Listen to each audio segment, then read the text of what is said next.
একদিন যারা ছিলেন রাজনৈতিক প্রতিপক্ষ আজ তাদেরই একজনের কাছ থেকে কপালে চুমু নিয়ে শুভেচ্ছা গ্রহণ করলেন মির্জা ফখরুল ইসলাম আলমগীর।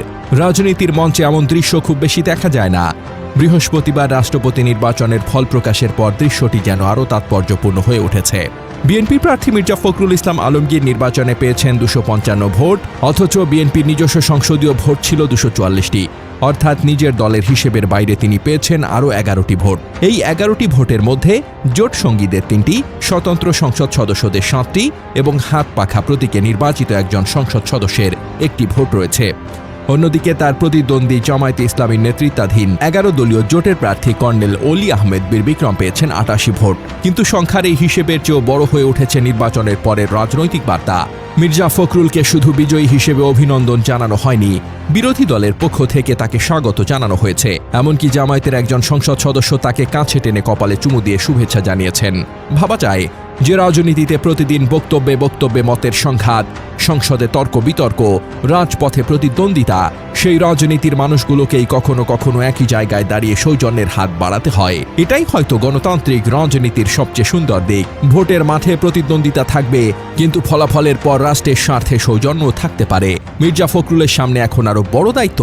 শুক্রবার সন্ধ্যা 7:30টায় বঙ্গভবনের দরবার হলে তিনি বাংলাদেশের 23তম রাষ্ট্রপতি হিসেবে শপথ নেওয়ার প্রস্তুতি নিচ্ছেন। তাকে শপথ পড়াবেন ভারপ্রাপ্ত স্পিকার ব্যারিস্টার কায়সার কামাল। রাষ্ট্রপতির শপথ নেওয়ার সঙ্গে সঙ্গে শেষ হবে মির্জা ফখরুলের সংসদ সদস্য ও মন্ত্রীর দায়িত্ব। একই সঙ্গে ভারপ্রাপ্ত রাষ্ট্রপতি হাফিজউদ্দিন আহমেদের দায়িত্বেরও অবসান ঘটবে। রাজনীতির মাঠে দীর্ঘদিনের পরিচিত মুখ মির্জা ফখরুল এখন সেই জায়গায় যাচ্ছেন যেখানে দলীয় পরিচয়ের চেয়ে রাষ্ট্রের পরিচয়টাই বড় হয়ে উঠবে। আজকের রাজনৈতিক প্রতিপক্ষই যখন বিজয়ের মুহূর্তে কপালে চুমু দিয়ে শুভেচ্ছা জানায়, তখন সেটি শুধু একটি ছবি নয়, এটি রাজনীতির পরিবর্তনশীল বাস্তবতারও একটি প্রতীক। প্রতিদ্বন্দ্বিতা শেষ হয়েছে ভোটের বাক্সে, আর নতুন অধ্যায় শুরু হচ্ছে রাষ্ট্রপতির শপথের মধ্য দিয়ে। মির্জা ফখরুল ইসলাম আলমগীর বাংলাদেশের একজন প্রবীণ রাজনীতিক ও বিএনপির অন্যতম শীর্ষ নেতা। তিনি দীর্ঘদিন ধরে দলের মহাসচিব হিসেবে দায়িত্ব পালন করে আসছেন এবং দেশের রাজনীতিতে বিএনপির গুরুত্বপূর্ণ মুখ হিসেবে পরিচিত।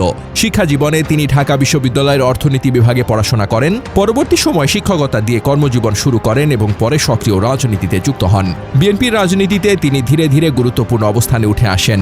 দলটির বিভিন্ন পর্যায়ে দায়িত্ব পালন করার পর 2016 সালে বিএনপির মহাসচিব হন। তার রাজনৈতিক পরিচয়ের পাশাপাশি তিনি সংসদ সদস্য ও মন্ত্রী হিসেবেও দায়িত্ব পালন করেছেন।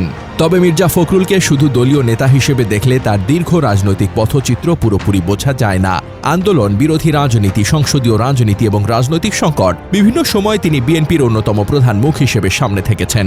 রাষ্ট্রপতি নির্বাচনে জয়ী হয়ে তিনি বাংলাদেশের 23তম রাষ্ট্রপতি হিসেবে দায়িত্ব নেওয়ার পথে। ফলে দীর্ঘদিনের দলীয় রাজনীতির পরিচয় পেরিয়ে তার সামনে তৈরি হচ্ছে রাষ্ট্রের সর্বোচ্চ সাংবিধানিক পদে নতুন এক অধ্যায়।